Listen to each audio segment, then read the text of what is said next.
Fala pessoal, tudo bom com vocês? Aqui é Nostalgia, sejam todos bem-vindos a esse canal. Primeiramente, queria falar a respeito da história da animação da Coreia do Norte aqui. É um tema que eu acho bem obscuro e também bem interessante, mas mais obscuro que isso é uma parte da história da animação sul-coreana. Eu já comentei um pouco a respeito dela no meu iceberg de Mockbusters, onde eu citei alguns desenhos que era muito cópia de animações que nós já conhecemos, como Batman, Mulher Maravilha e até mesmo alguns animes, como Dragon Ball. Mas por qual motivo a Coreia do Sul fazia isso? No vídeo de hoje falarei a respeito dessas produções que alguns chamam de mockbuster, outros de plágio e outros de cópias baratas sul-coreanas. Fica aqui até o final que explicarei tudo para vocês. Aqui, de fato, eu vou focar apenas nessa parte da história da animação sul-coreana, mas se vocês quiserem outros vídeos eu posso abordar outros tópicos relacionados à história da animação desse país. E aqui nós começaremos bem em 1945, né? Quando a Coreia já estava dividida entre Sul e Norte. Após o fim do domínio japonês na Coreia, a Coreia do Sul promulgou a Lei de Punição de Comportamento Antinacional. Tudo isso para evitar que seus cidadãos se associassem a qualquer coisa relacionada ao Japão. A partir daí tivemos outras leis ao longo das décadas que restringiam a transmissão e distribuição de discos, vídeos, CDs e jogos que não vinham da Coreia do Sul. Por mais que as leis não especificassem nenhum país específico, o foco deles era a mídia japonesa. Isso por conta da bagagem histórica, né? Digamos que eles pegavam só no pé do Japão e em outros casos, muitas vezes não acontecia nada. Isso porque durante a maior parte da década de 50, a Coreia do Sul ainda não tinha lançado nenhum longa-metragem animado. A animação nacional era bem fraca nessa época. Então eles importavam várias animações estrangeiras, principalmente os filmes da Disney, que fizeram muito sucesso na metade da década de 50. E digamos que os filmes da Disney também foram uma boa ferramenta de estudo para os sul-coreanos, para eles também aprenderem técnicas de animação a partir desses filmes. A princípio, as animações da Coreia do Sul eram propagandas políticas e comerciais para televisão, mas foi em 1967 que foi exibido o primeiro longa-metragem de animação sul-coreano, que se chama Hong Gil-dong.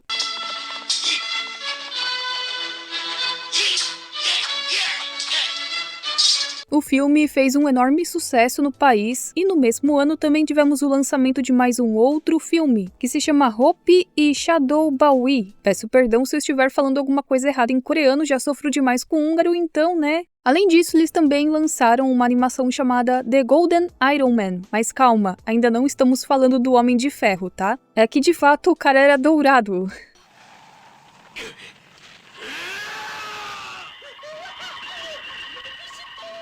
Também tivemos outros lançamentos de destaque, como o filme A Princesa de Nakrang, mas, apesar disso, podemos dizer que as animações japonesas foram exibidas na Coreia do Sul. Sim, elas foram, mas uai, não era proibido? Então, como é que eu posso explicar aqui? Eles meio que enganavam os seus telespectadores. Por exemplo, era exibido um anime japonês na Coreia do Sul na década de 70, mas para ser exibido, eles alteravam o título para coreano, alteravam nomes, dublavam a abertura, tudo para não deixar rastros de que aquela produção era japonesa.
Por exemplo, do dia 23 a 26 de agosto de 1966, o filme de animação de 1959, Shonen Sarutobi Sasuke, conhecido no ocidente como Magic Boy, foi exibido na Coreia do Sul e, como vocês podem ver pelo nome, se trata de uma animação japonesa, né? Ela foi dirigida por Akira Daikuhara e Taiji Yabushira, porém, as suas origens japonesas foram totalmente removidas e eles exibiram uma versão dublada em inglês do filme, para vocês verem, né, que na verdade eles pegavam no pé do Japão e dos outros países nem tanto assim, né? Na verdade dependia do país também, né? Lembrando que estávamos na época de Guerra Fria. E vocês sabem qual foi o primeiro anime exibido na Coreia do Sul? Mazinger Z, que estreou por lá em 1975, evitando a proibição da mídia japonesa, simplesmente omitindo os créditos do criador original, como eu já expliquei para vocês.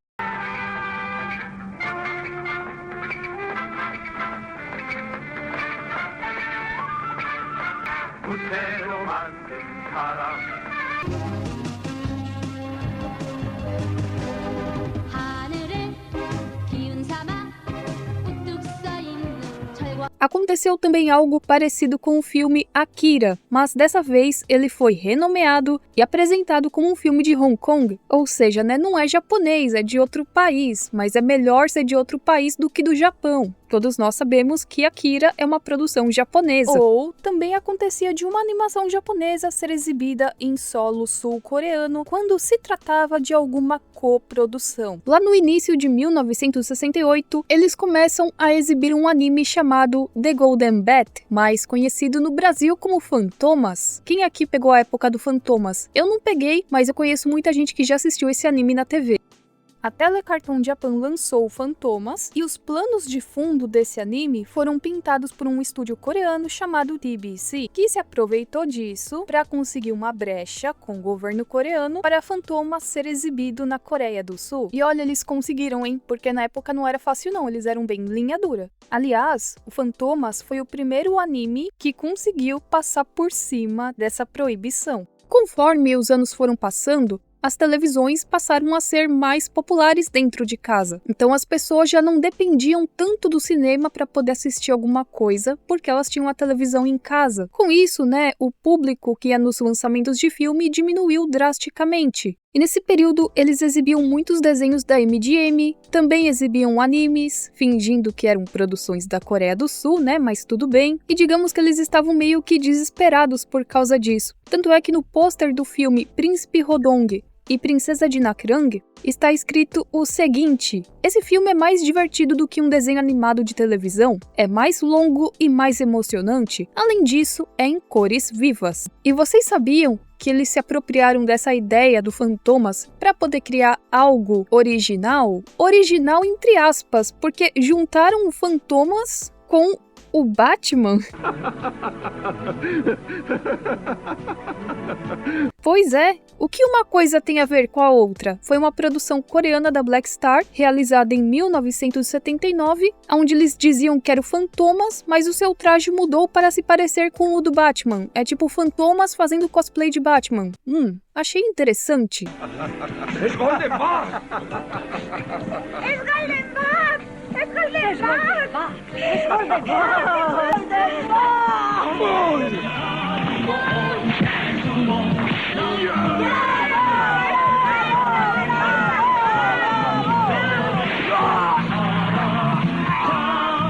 Mis bigotes no, por favor. Ay, mis bigotes no, por favor, no.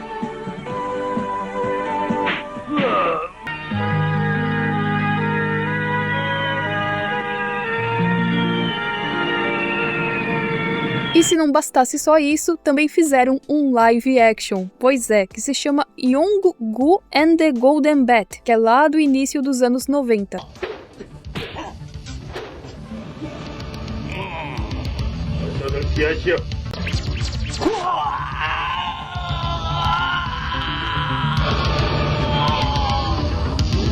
E até mesmo Astro Boy ganhou uma cópia, e isso foi lá no início da década de 70. Bom, o que dizem é que eles apenas se basearam no personagem Atom do Osamu Tezuka, conhecido também como Astro Boy.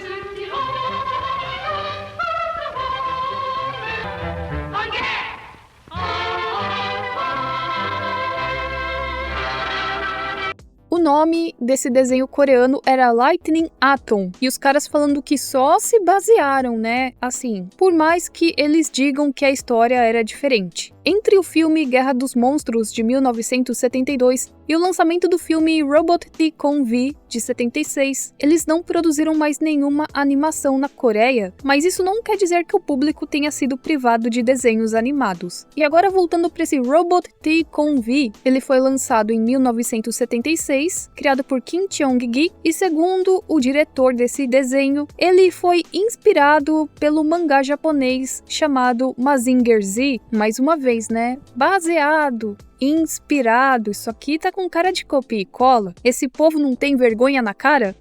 Tanto ele quanto os outros animadores e desenhistas que trabalhavam com ele já tinham trabalhado na Toei, participando da produção de outros animes do gênero mecha, que é aqueles animes de robô, né? Então, como eles trabalharam lá no Japão e eles ganharam uma certa experiência, eles pensaram em criar algo só que sul-coreano. Por isso mesmo que existem tantas semelhanças. Essa produção não recebeu apenas um filme, recebeu mais uma bagatela de filmes e também uma animação para a televisão. Então, digamos que essa ideia de se inspirar em produções estrangeiras até demais da conta para criar um filme ou um desenho animado não era tão velha, mas ganhou força nas décadas de 70 e 80. E vamos lá, né? Aqui citarei alguns exemplos para vocês que, pelo amor de Deus, ninguém teve vergonha na cara, não. Vamos falar aqui agora do curioso caso de Chogokin Robot Solar 123, que teve o grande triunfo de plagiar várias produções japonesas ao mesmo tempo, como por exemplo, God Mars, Roboto Hachan. Nesse desenho dizem que tem uma nave mãe, que é uma cópia do navio de guerra principal do Taiyo Sentai Vulcan. Além disso, tem uma personagem que ela é a mãe do personagem principal, que é praticamente uma cópia daquela personagem do anime Galaxy Express. Além disso, dizem que tem um personagem que é a cópia de um outro personagem de Gyakuten Ipatsuman. Também tivemos cópias não licenciadas da DC Comics, e até hoje eu não sei como a DC Comics não fez nada relacionado a isso, né? Eu já falei do Batman, mas a Mulher Maravilha também não ficou de fora. Run Wonder Princess é um filme de animação sul-coreano de 1978. A Wonder Princess é uma alienígena que fugiu de uma raça alienígena rival que chega à Terra e acaba lutando contra eles por lá, mas além disso, ela conhece um belo astronauta. Ela tem até uma transformaçãozinha que me lembra uma mistura de Liga da Justiça com Sailor Moon.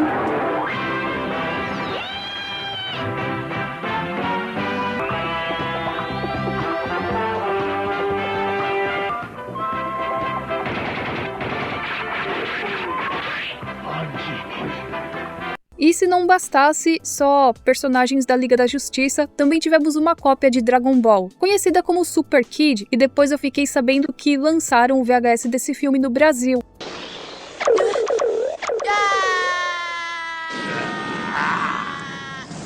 Volte aqui, Wandot. Você está começando a me irritar.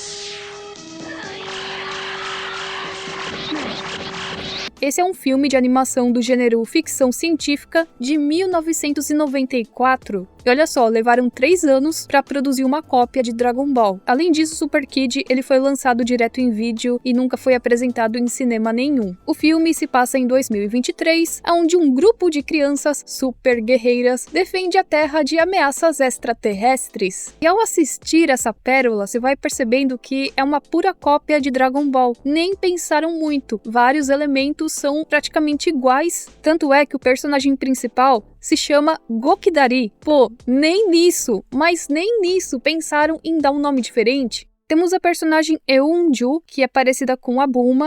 Alô, aqui é a senhorita Ju, e aí, qual é o furo? Por que demorou pra responder? Claro que não, eu estou bem acordada, as pessoas dormem à noite, não é mesmo? E Samachi, que é parecido com Piccolo. Será que eu teria que fazer uma análise desse filme aqui no canal? Nome do tópico Gokidari, líder dos Super Kids. Possui força sobre-humana. Acredita-se que tenha 199 anos. Nome do tópico Big Boy tem 13 anos. Tópico Samachi, um viajante espacial vindo da estrela beta na nebular 20. Nome do tópico Kokishi, secretário dos Super Kids. Nome do tópico Shao, um sai habilidoso. E não basta só o Dragon Ball, gente. Copiaram o filme do ET. Mas não é que fizeram uma produção em live action. Fizeram um desenho, mas tipo, é a cópia do ET. Chega os seus pais em casa, filho, compramos a fita do ET. Nossa, pai, que legal. Aí quando vai tirar da sacola, é essa produção aqui, que se chama UFO Alien Ride, que foi lançada em 1984. Ou seja, um ano depois da estreia do filme do ET. E o desenho também é bem parecidíssimo com o filme, onde temos várias crianças que se deparam com o ET. E aí várias aventuras nível Sessão da Tarde acontecem. Temos também a cena da bicicleta.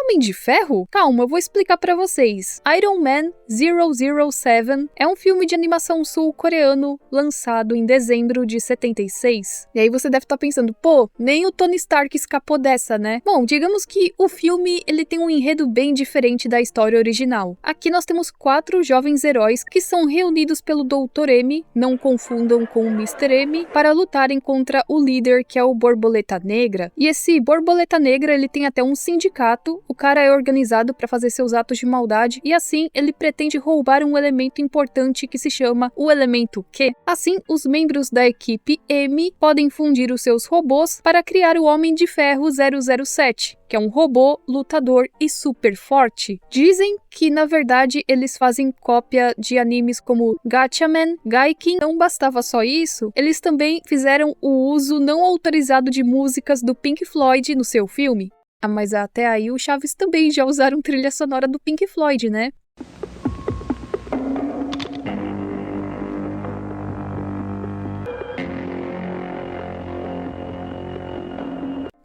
A cópia do Ranma meio. Gente, isso aqui, rapaz, eu nunca imaginei isso, mas existe uma cópia coreana do Ranma meio, que se chama Lamba 1/3. 1/3. Se o Ranma meio se transformava em mulher, então 1/3 seria o quê? Homem, mulher, lobisomem. E, gente, olha como os sul-coreanos eram vingativos quando o assunto era Japão, porque roubaram os personagens praticamente, roubaram até o nome, né?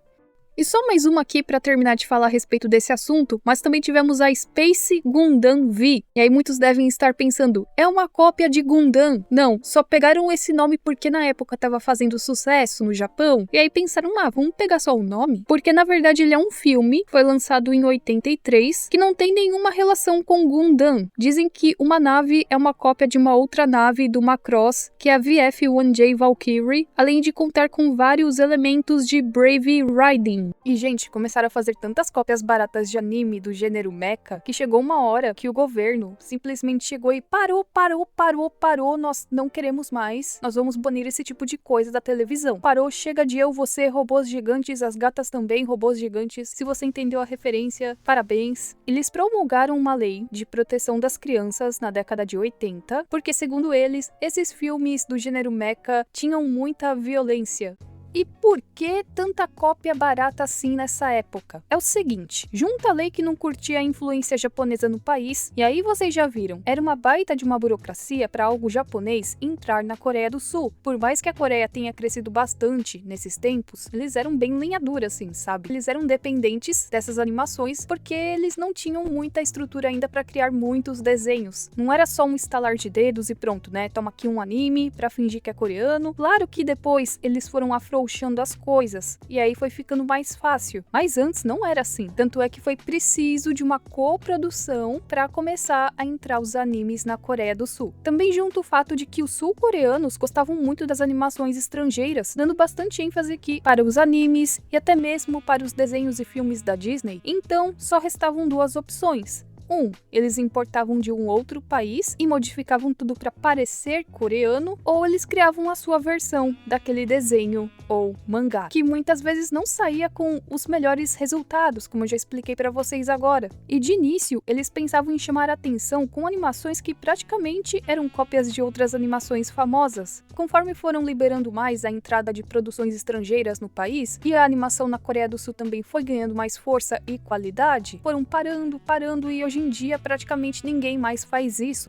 Mas não é que a Coreia do Sul viveu só de cópia barata não, tá? A animação na Coreia do Sul foi crescendo bastante, tanto é que teve uma fase que eles focaram bastante em animes do gênero esportivo por causa das Olimpíadas que foram em Seul, em 88, e se a gente comparar, né, lá do início até os dias de hoje, a gente pode ver a evolução e que várias obras ganharam destaque. Um exemplo disso é a própria Pucca, aliás, tem um vídeo meu explicando a respeito desse fenômeno dos anos 2000. Mas também muitos animadores deixaram de lado a produção de animações nacionais porque eles reclamavam que era muito difícil ganhar dinheiro e era mais fácil na época você trabalhar com animações estrangeiras. Tanto é que a Coreia do Sul é conhecida mundialmente por isso. Desenhos como Simpsons e Family Guy contam com mão de obra sul-coreana, por exemplo. Na década de 80, a Coreia do Sul era uma potência de terceirização para produtores de desenhos animados orientais e ocidentais.